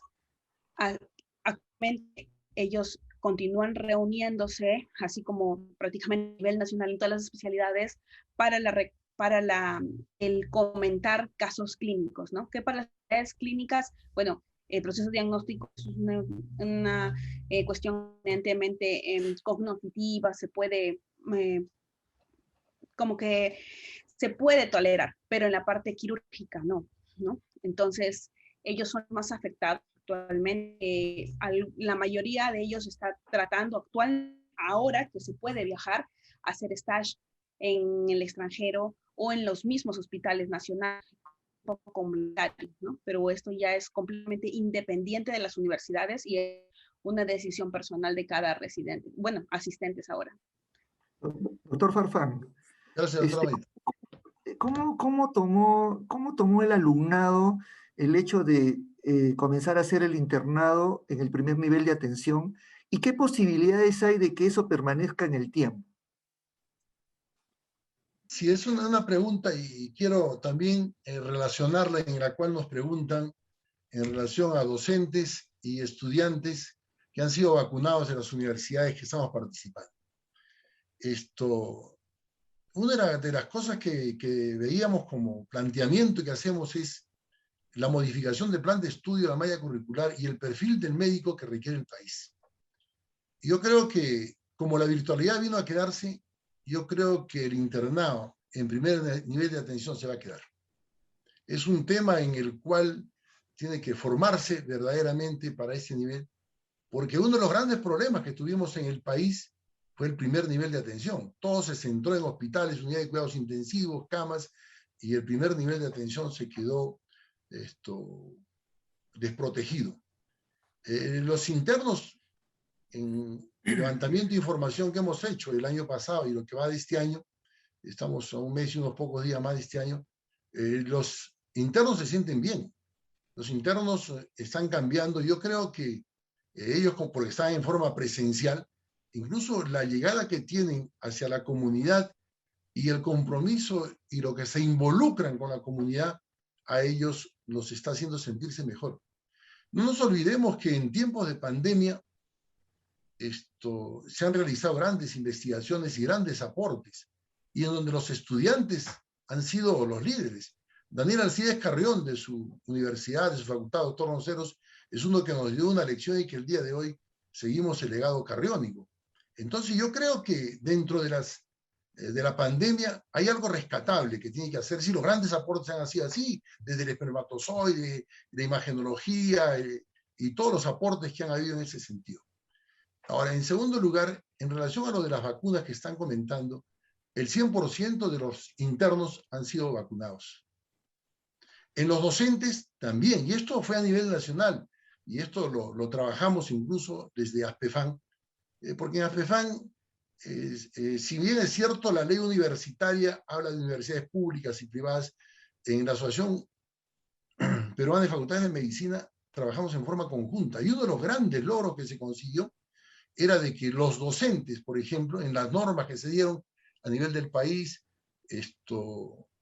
cuando estaban los más de 60 años, se coordinó con el Colegio Médico y se vacunaron a los colegas, incluso menores de 60 años, que solo se dedicaban a la docencia. Y, por ejemplo, en mi universidad y aquí en Arequipa se dio esa razón, se dio y todos han quedado vacunados. O sea, el 100% de docentes de mi universidad están inmunizados. El 100% de internos están inmunizados. Y los internos hasta la fecha se sienten comprometidos, involucrados con el primer nivel de atención, correcto. Y yo creo que ahí hay que darle un poco más de repente los cambios de lo que son el plan de estudio para ver lo que es la salud pública, medicina comunitaria. Ese enfoque habría que verlo mejor. Yo creo que también hay un rol que tiene que cumplir el tema de los simuladores, pero también de los pacientes simulados, ¿no?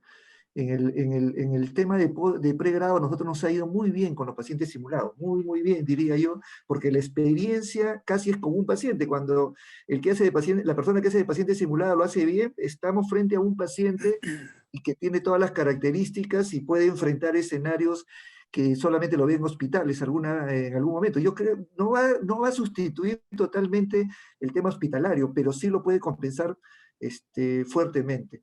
Y sí creo, como el doctor Farfán, y creo que esto es un tema que tiene bastante aceptación, que el primer nivel de atención es el escenario más importante para el interno, porque conoce la realidad de la patología y es un entrenamiento muy fuerte para cuando va al CERUMS. Y hay que acabar un poco con el paradigma este de que el médico se forme en el hospital, y a veces los profesores somos un poco responsables de ese pensamiento y hay que ir cambiándolo poco a poco. Un comentario, doctor, ¿me permite? Doctor Valdivieso. Doctor Valdivieso. Varias cositas. Una es agradecerles, por supuesto, por la participación y los comentarios hechos. Una de las cosas que hemos aprendido acá, la gente que vino ya hace muchos años, que tiene cabello blanco ahora, que vino bien entrenado en el momento en que no había muchas facultades de medicina compitiendo por el mismo paciente en el hospital docente, veníamos acá al internado, tiene una ventaja tremenda sobre el residente o el interno americano, que hacía bastante teoría o no había visto nunca tifoidea, tuberculosis, nada de esas cosas, ¿no? Entonces, el buen entrenamiento que nos daban allá, ustedes, los profesores, era tremendo. De manera que ahora con la pandemia, esa falta de atención clínica directamente al paciente, creo yo, va a afectar a la larga a nuestros médicos jóvenes. No creo que la simulación es el sustituto. Yo trabajo acá con simulación. El paciente, inclusive, simulación está entrenado a qué decir. Y yo me siento como un estudiante de medicina a que haga un examen clínico con un paciente que tiene neumonía. El paciente sabe las cosas que decir, ¿no? De memoria bien claritas. En la realidad el paciente no tiene la historia clarísima. Hay que buscarla, hay que obtenerla.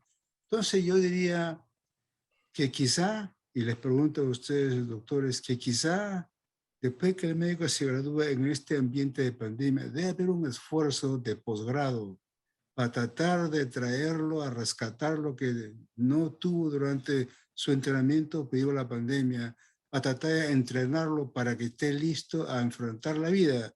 Porque tampoco creo que el sistema primario de salud es la respuesta. Hay pacientes muy enfermos que van a ver solamente en el hospital. O sea, el tratamiento tiene que ser completo, creo, desde el punto de vista educativo. O sea, les preguntaría a ustedes, ¿creen que es sensato o locura de parte mía pensar en un entrenamiento adicional de posgrado para tratar de que esta gente que ha perdido el contacto de entrenamiento lo rescate y llegue a ser médico completo? Yo creo que sí, sí, doctor. De hecho, se discutió, creo que acá Mayita también nos podría mirar eso, o explicarnos un poco, la necesidad de que hubiera un tiempo complementario de adiestramiento a los residentes, porque ellos estuvieron, cuando empezó la pandemia, fueron redistribuidos hacia los sitios COVID, que eran casi todos los hospitales. La mayor parte de los hospitales, en un 90% de su capacidad, atendían temas COVID, ¿no? Ahí se generó un problema y finalmente no se aceptó, no por un problema académico, sino por un problema administrativo económico, que fue lo que se argumentó para no hacer esta parte complementaria, ¿no? Entonces, ese es el tema del residentado, que es una segunda especialidad y es un posgrado.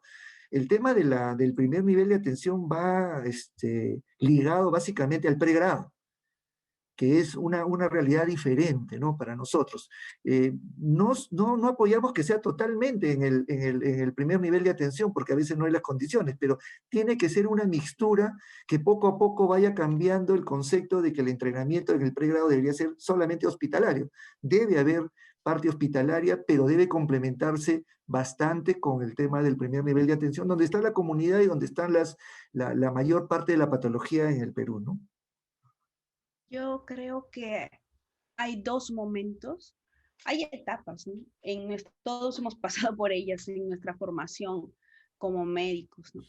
Está esa etapa que yo creo que es única, no tiene comparación a ese primer contacto con el paciente, cuando, bueno, particularmente lo tuve en cuarto año de medicina en la clase de propedéutica, semiología, cuando no sabíamos cómo diagnosticar, no sabíamos cómo unir lo que decía él con la historia que nos contaba el paciente, que comenzaba hablando de la fiesta de la vecina y el sol que le caía y no llegaba ningún síntoma y nosotros no sabíamos cómo hacer esa relación. Ese aprendizaje, yo creo que no se puede dar en ninguna simulación, en ningún paciente actuado. Es algo que uno tiene que forjarse en el mar, ¿no? Echándose a la mar con pacientes, en verdad, con pacientes que muchas veces lo dicen por primera vez, porque pasaba, yo me acuerdo, que éramos muchos alumnos de medicina para un mismo paciente y le contaba muy bien la historia clínica al primero y luego iba al otro en la tarde y ya no le contaba nada porque estaba aburrido, porque era lógico, ¿no? Esa parte del estudiante de medicina creo que no tiene comparación, no se debe retirar, tiene que entrar nuevamente a los hospitales, a los centros de salud cuanto antes, porque es algo que nadie lo puede sustituir. Eso es por un lado. En el segundo, creo que ya cuando uno llega al posgrado, al residentado, ya tiene responsabilidades, ya tiene sello de SMP, tiene, si bien es cierto, está todavía vigilado por los médicos asistentes y todo, pero ya te encargas del cuidado del paciente, ya no puedes llegar con esa déficit por aprender a tomar datos de una historia clínica porque ya es cargado de otras actividades, otras acciones, ¿no? Creo que en la parte clínica es exactamente lo que estamos hablando, que es un gran componente de todas las especialidades, ¿no? No solamente de las que no son quirúrgicas, ¿no? Es necesario una buena obtención de datos clínicos de todos los médicos. Y los médicos peruanos somos conocidos por eso, porque muchas veces no tenemos la tomografía al chasquido de los dedos y tenemos que guiarnos por la semiología todavía, ¿no? Entonces, yo pienso que son oportunidades únicas que no se refieren de ninguna otra forma. Hasta el momento, la medicina sigue siendo el paciente, ¿no? Bueno, lo digo con mi corazón de internista, ¿no? Pero siempre creo que hay etapas que se tienen que quemar, de todas maneras, ¿no? El residentado no va a poder ser el momento en el cual se aprenda la habilidad que no se pudo aprender de alumno. Sí, no, pero no son, perdón, disculpa, pero no es que estemos pidiendo o diciendo que solamente va a haber simulación, paciente, un actor que haga de paciente. Son complementarias. Lo que estamos diciendo es que el que se está preparando para ser médico tiene que tener todas las experiencias de un hospital donde haga contactos con el paciente, pero conocer la realidad nacional desde el punto de vista del primer nivel de atención que también necesita, y donde también hay pacientes, y donde también se produce ese encuentro entre el estudiante de medicina y el encuentro con el paciente que por primera vez lo ve. Y ahí le cuenta todo igual que en un hospital. No decimos que no debe haber hospital, debe haber hospital porque tienen que prepararse, pero hay situaciones, y sobre todo con los cambios de metodología, con lo que está pasando en el país, con la pandemia, que tienen que ser reevaluadas para mirarlo integralmente. Y ya no, y acabar con los paradigmas, tiene que haber una discusión nacional, lógicamente. Estos no son ideas individuales seguramente o de facultades, pero tiene que haber una gran discusión para ver qué va a hacerse con la educación médica, que es tan importante. Con la educación no solamente médica, sino con la educación de todo lo que es salud en el país. Ya no somos una isla como médicos, tenemos la integralidad y la interprofesionalidad que tiene que ser desarrollada. Ahí están las enfermeras, nutricionistas, todos los que hacen salud, y somos un equipo que debe ser entrenado de esta manera similar. Creo que se tiene que recoger lo mejor de los dos mundos, ¿no? El mundo previo a la pandemia, que era esta interacción con el paciente, y el mundo actual de esta interconectividad. Ahorita todos los alumnos, por ejemplo, se podrían estar conectando desde su celular, ¿no? O, movilizarse, conectarse con gente de otros países, escuchar docentes y ampliar la plana docente, por decirlo así, cada universidad con gente que esté dispuesta de otros lugares, ¿no? Es un reforzamiento. Creo que se pueden todavía hacer grandes cosas por la educación médica del país. Solamente está el cambiar el chip, ¿no? Terminar de cambiar lo que ya se empezó a cambiar en la cuestión de la actividad dirigencial de las universidades, de los docentes, ¿no? Terminar de encontrar, como ustedes decían, de volverse todos un poco millennials, ¿no? Porque es lo que se necesita actualmente. Claro, doctor Valdivieso, si me permiten. Un comentario muy breve. He escuchado con bastante atención y pasión los comentarios hechos por todos ustedes. Veo que muchas cosas que son frustrantes, negativas, pues también veo mensajes muy positivos para el futuro. Desde el punto de vista de la PAMS, por ejemplo, el convertirnos en una organización más virtual, con acceso a ustedes, a la gente joven, a ayudar a entrenar a larga distancia, ha sido muy positivo para nosotros y estimula nuestro movimiento académico. Ya les ofrezco nuevamente, en nombre de nuestra organización, nuestro deseo de colaborar más cercanamente con ustedes. Segundo, veo que a través de la pandemia y la tecnología, ustedes han mejorado sus serums, porque ya tienen a sus equipos de médicos ya usando tecnología para ayudar a esa gente joven que está pues en sitios muy alejados, ¿no? Que es importante.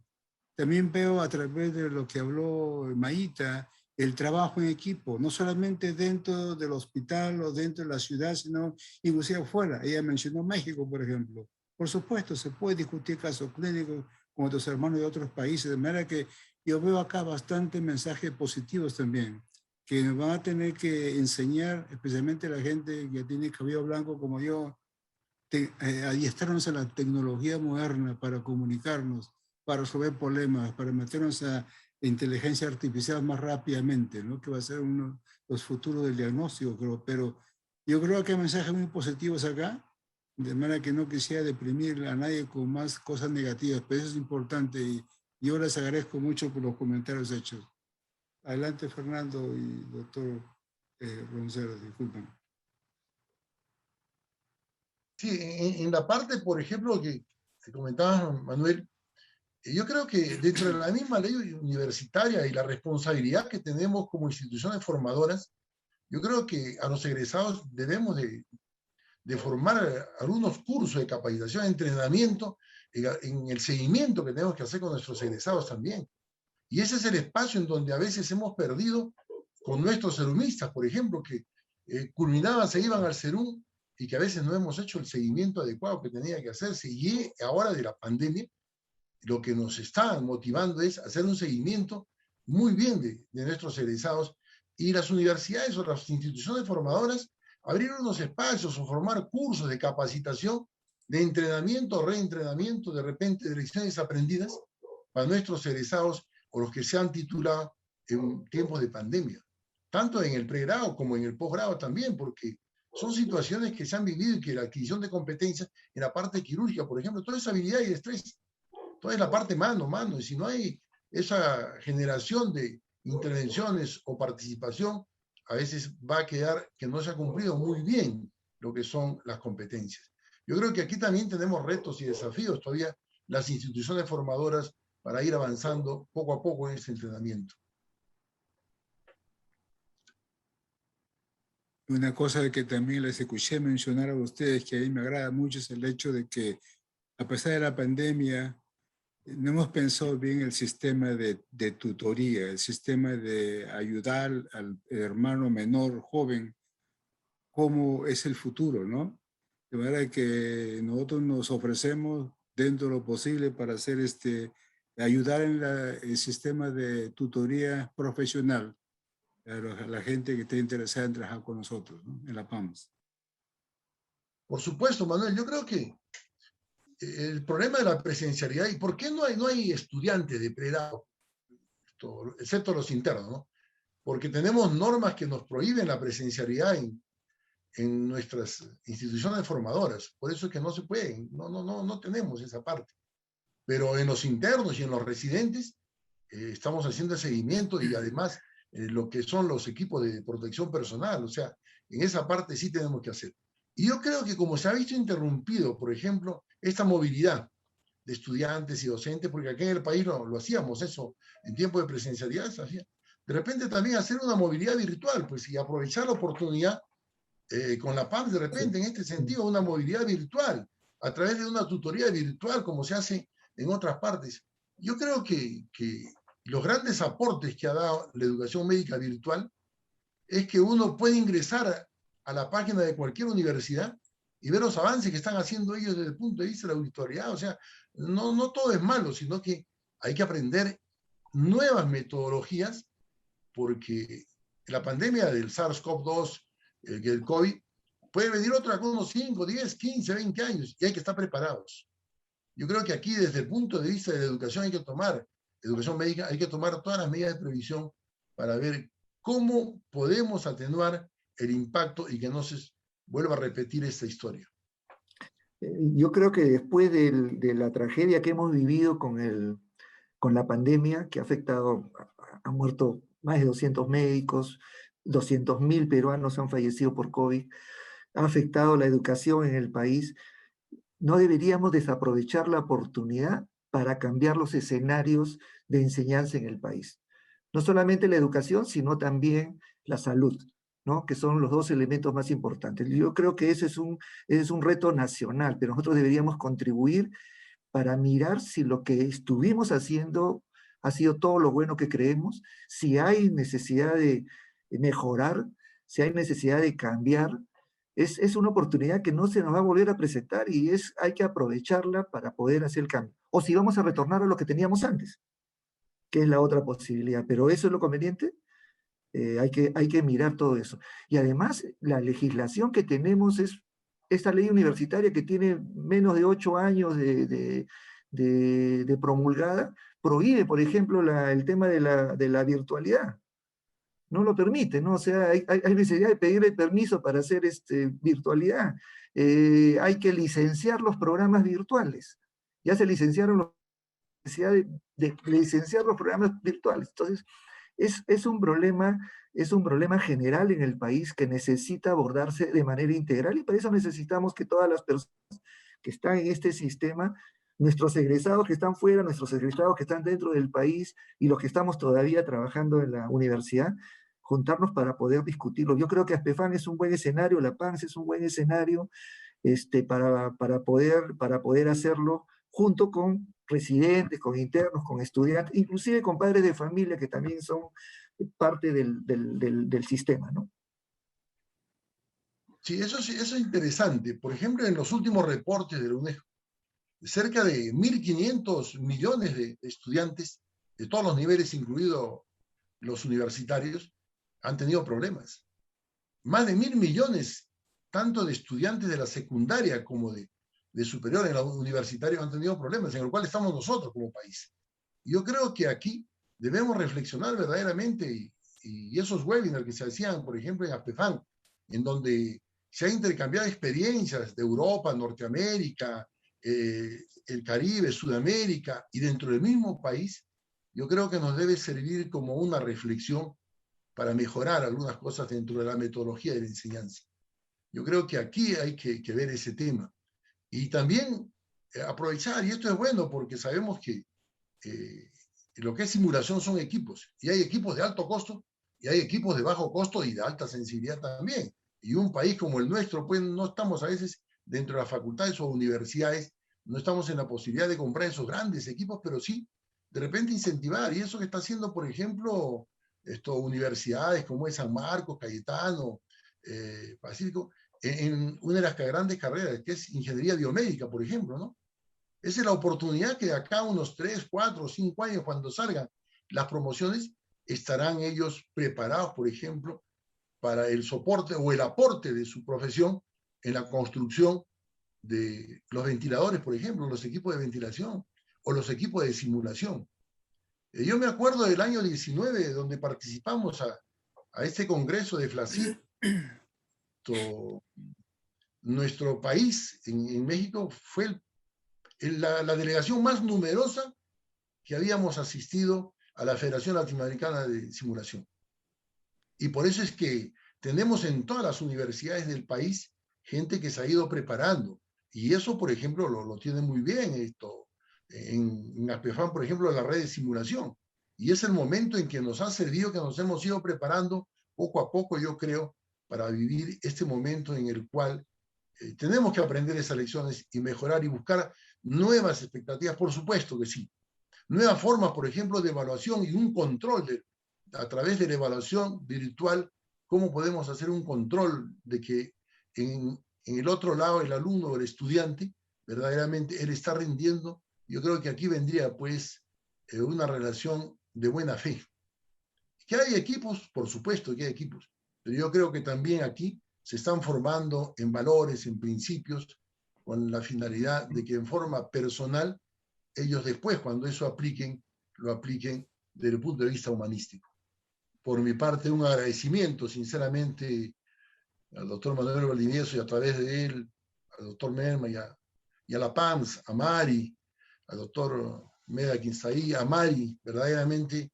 Esta ha sido una noche de un inicio de esta Convención 48, en donde hemos participado, y de esto podríamos seguir conversando, sinceramente, porque tenemos para tiempo, para rato. Es un tema que nos apasiona, verdaderamente, porque nos ha tocado vivir un momento en donde debemos plantear soluciones a una situación que jamás la pedimos, jamás la soñamos, y nadie la quiso vivir, pero debemos de preparar y sacar buenas lecciones de esto.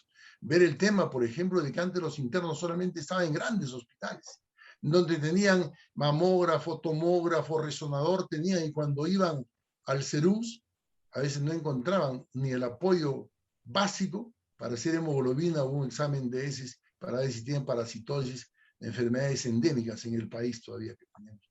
Como es problema de parasitosis, problema de anemia, yo creo que es un indicador, anemia, un indicador trazador del país. Yo creo que los internos ahí, de una u otra manera, en el primer nivel de atención también han sido parte resolutiva de completar o complementar el sistema de salud en el país, y ese es el aporte que hacemos como instituciones formadoras con la asistencia de nuestros internos. Muchísimas gracias por mi parte. Yo también quisiera agradecerles a todos, doctor Valdivieso, doctor Mera, Mari, Mayita, Miguel, por la reunión, ha sido excelente. Yo creo que se han compartido experiencias y se han compartido propuestas muy buenas. Creo que es el momento de generar el cambio, creo que es la oportunidad valiosa que tiene el país para cambiar, para mirar otros escenarios, para mirar otras propuestas, otras metodologías que nos acerquen un poco a ser más justos, tanto en educación como en salud. Muchas gracias nuevamente. Tenemos la segunda parte de estas conferencias que tiene que enfocarse nuevamente en el problema del COVID, niños, la economía, la salud y también las vacunaciones. Y a nombre del Comité de Educación de la PAM les agradezco a ustedes, doctores Farfán y Ronceros y Maíta, por excelentes presentaciones. Gracias, Ronald, gracias, Mary, también.